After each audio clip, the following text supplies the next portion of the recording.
Great Edos and viewers all over the world. My name is Nosa Osaumesi. In our series of Equator in Benin, today we are looking at the banished prince from Benin by the name of Ikaladerhan that brought about the link between the Benin Kingdom and the Yorubas. During one of the reign of Ogiso, as you must know, the Benin Kingdom has two dynasties, the dynasty of the Ogisos and the dynasty of the Obas. Before we started having the king of Benin with the appellation of Oba, we used to describe the king of Benin as Ogiso. Simply interpreted means king as the one in the sky. Ogiso. During one of the reigns of the Ogisos, the Benin Kingdom was going through turbulence, social upheavals. Concerned, the Ogiso at that time sent emissaries to go and consult the gods with a view to finding solution. Now, the Ogiso had a favorite wife who was diabolic and was using her diabolical power to trouble the Benin Kingdom. Her name was Esago. If incidentally, she was a favorite of the Ogiso rather, but she did not have any child for the Ogiso. And when the emissaries were sent to go and find out what must be done to restore peace and tranquility in Benin Kingdom, this Esago, realizing that the gods will not lie, and whatever was her intrigues and tricks would be found out, she decided to go and waylay the emissaries. They went and they were told that for Benin to experience tranquility and peace as required, the troublesome queen Esago had to be banished from Benin Kingdom. And so when the emissaries were coming back, she welcomed them. Oh, my emissaries, the Obas, the palace emissaries, you are welcome. What did the gods reveal? And they asked her, did you send us on errand? So why are you asking us? She said, she meant no harm, but at least she can escort them back to the palace. They said, lead the way. On their way, she said she wanted to ease herself, and they said she was free to use the bush. And so she stepped into the bush as if to ease herself. While in the bush and they were waiting by the roadside, backing her, they heard her scream as if she was in grave danger. They rushed in to save her, only for them to meet her completely unclothed. And at that point, she smiled and said, ha, now that they have seen her completely unclothed, what explanation are they going to give to the king? Back then, it was a taboo to see the queen, the palace queen, completely unclothed. Remember, this was at a time when the king combined the three arms of government, the executive, the legislative, and the judiciary. And so there was that decree that no male touches the queen, let alone have anything to do with her. The only male that was allowed to touch the queen was the Oba, or children from the queen.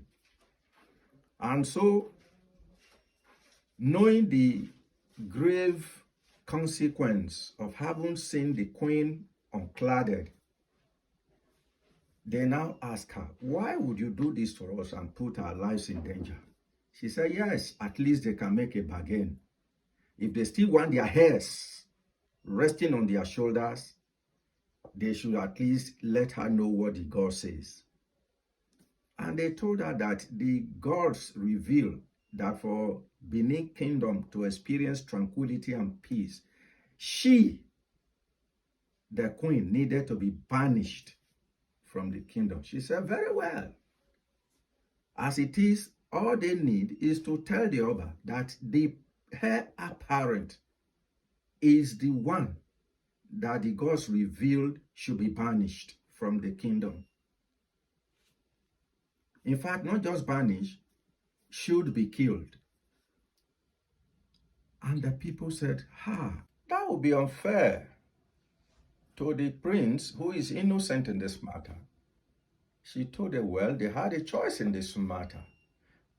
It was either they oblige her request, or they risk losing their head from their neck. And so they said, okay, at least they wanted to stay alive.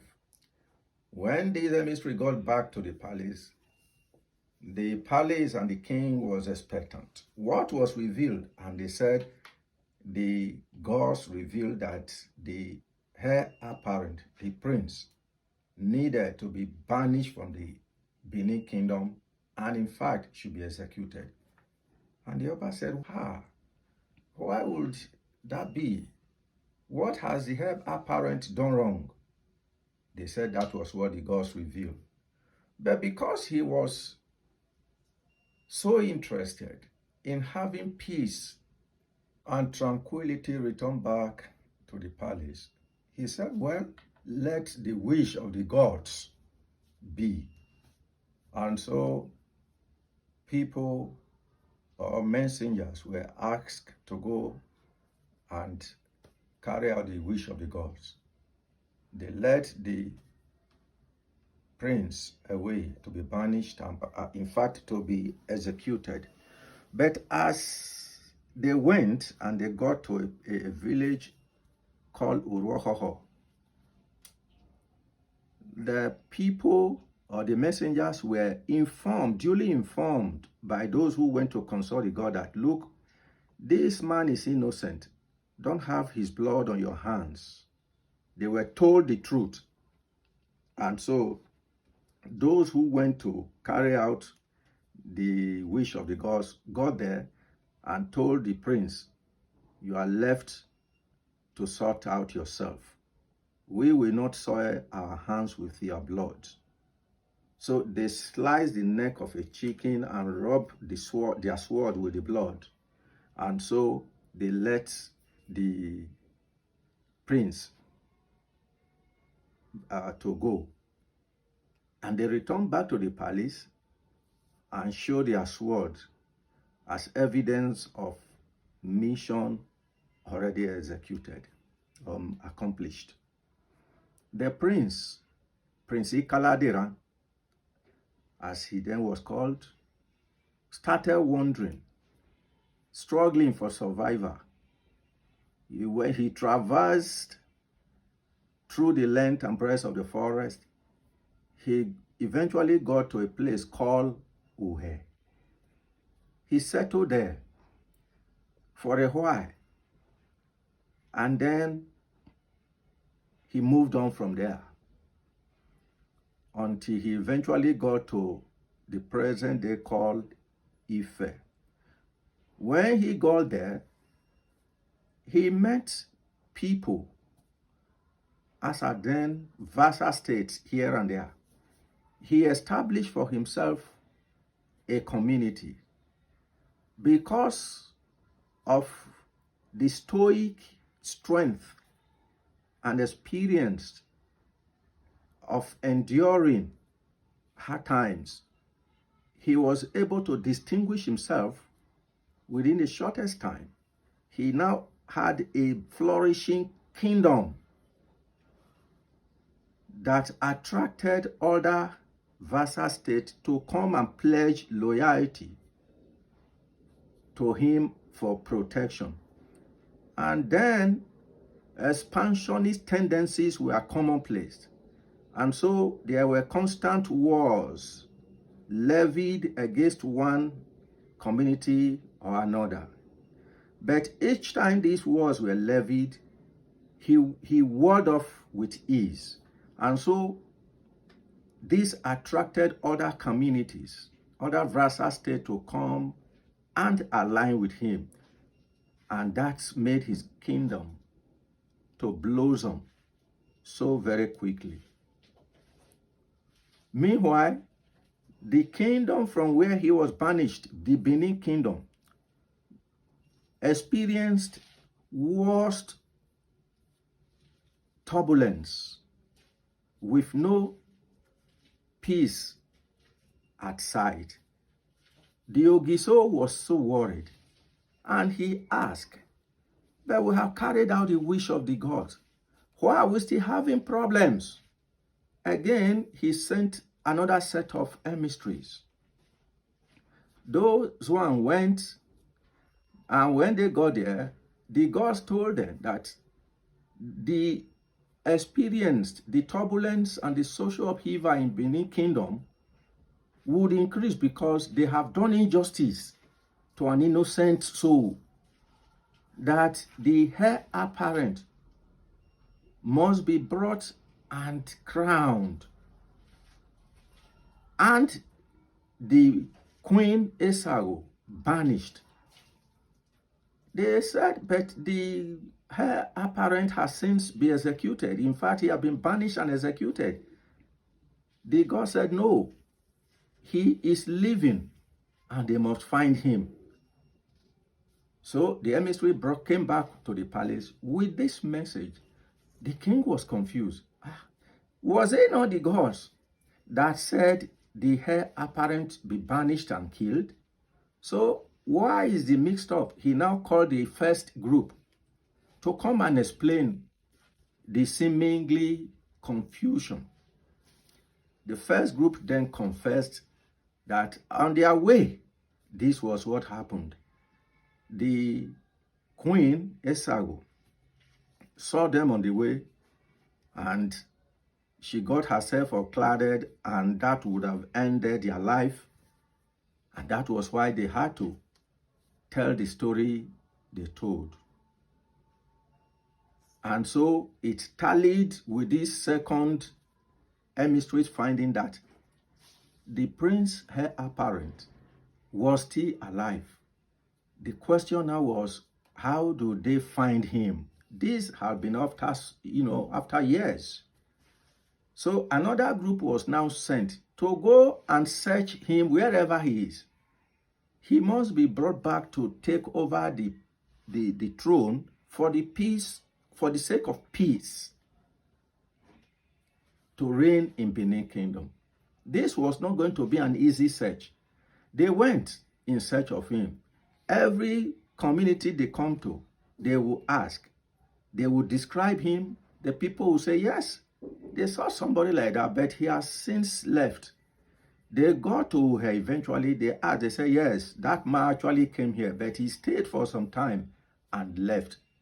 Where did he go to? They said they didn't know. They continued their search until they landed at Ife. As soon as they saw him, they recognized him.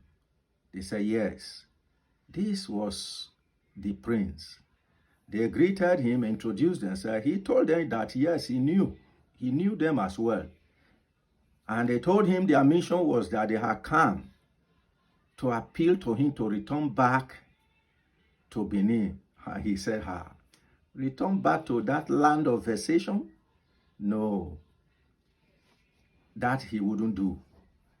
After much pleadings for days, he said, well, what he can only do for them is he will send along with them his own son and prince, whom he referred to as Omononya, a pampered son. And this was agreed. So Omononya was brought to the Benin Kingdom. When he came, he looked at the kingdom. He said, this is a blossom kingdom. But if he must stay, they have to prove to him that they wouldn't be unfaithful and unloyal to him as they were to his father. They said they were prepared to go through any test he was prepared for them to put them through. And so, while he was in Benin Kingdom, he related with the daughter of the Duke of Ogiego. And so, after a time, he told them he was returning back to Ile-Ife to meet his father, and that he will be back. But before he comes back, he wants to give them 7 lies to take care of. Once they are able to take care of those lies, he will then take his decision when he comes back. The people were amazed. How? Whoever take care of lies? But one of the kingmakers among the 7 kings, called Olia, said no problem. They should give him the lies. He will take care of it. His colleague asked him, Olia, gele. He said, yes, he will do it. He took the lies. He went back home and put it in the senior servant head and decreed that from that day, no razor must touch his head. And so the lies were feeding on the servant head. After some years, Omononya, which the Yorubas called Oromiya, came back to Benin. And when he came, the first thing he asked for was that 7 lies. Olia said he was coming, that he should wait. He went home, shaved the hair of that his servant, selected the fattest 7 lies, and brought it to Oromiya or Omononya. When he saw it, he nodded his head. He said, yes, if they could take care of lies, it means they can take care of him. And that he was impressed. And so he was prepared to stay. Meantime, they now brought the daughter of the Duke of Ego. This was the lady you related with before you left. Now he has a son for you. Say, oh, very pleased with it, with the news. He said, now I have a son. He can as well take over the palace. He has the same royal blood. But they said he was very small. He said, yes, they can nurture him. So he left back to meet his father at Ife. And now, while the father was at Ife, satisfied with the progress he has made with his kingdom, he will come out and look and say, it's Oduduwa. Meaning, I chose the path of wet. When he got to Ife, he said, Ilefian. That is what the Yoruba has corrupted to Ile-Ife. Ilefe, I escaped. That Oduduwa was a common aphorism he was using from time to time to satisfy himself that he did not make a mistake, that he chose the path of wealth, given the blossom nature of his kingdom. So when Oromiya came back to stay, told his father that they already have a son through him. They said, very well. So the son was were catered for, were nurtured in Benin. And as he grew into a young boy, he was not talking. So they sent back to the father that the son you gave us is not talking. He said, no problem.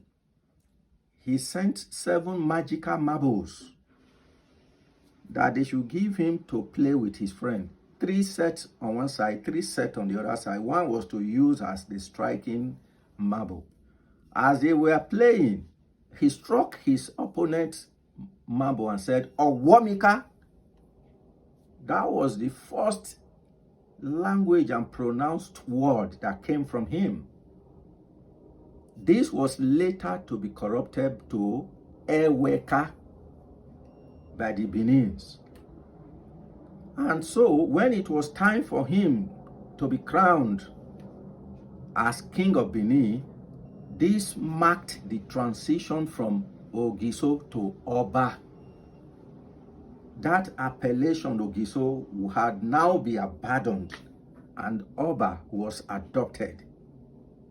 That is why Oromia or Omononya is regarded as the first Oba. Though his stay in Benin was very, very brief, he was the first Oba, while Eweka the first is the second Oba of Benin. This is the link between the Yorubas and the Benins. Now, because nothing was known about the ancestry of Ikaladerhan, who will once in a while come out and look around and say Oduduwa, that is where the name Oduduwa came from, that the Yoruba said he descended from the sky. Of course, this is expected because nothing was known about his ancestry, his parentage, and where he came from. So he was thought of or concluded to have descended from the sky. But he was, in actual fact, a banished prince from Benin Kingdom. And regarding the Olia, the king who nurtured the 7 lies that was to be the test for the Benin people, before then, Olia as a title used to be Olia. But because of that act he carried out, his fellow chief said, Olia Gele Gele. That is how Olia no Gele came to be added to his title till today. Olia no Gele. That Ogele was an expression of shock, surprise, how he did it. Olia Gele Gele. Who said Tiawe. So that is the summary of the Benin linkage with the Yorubas.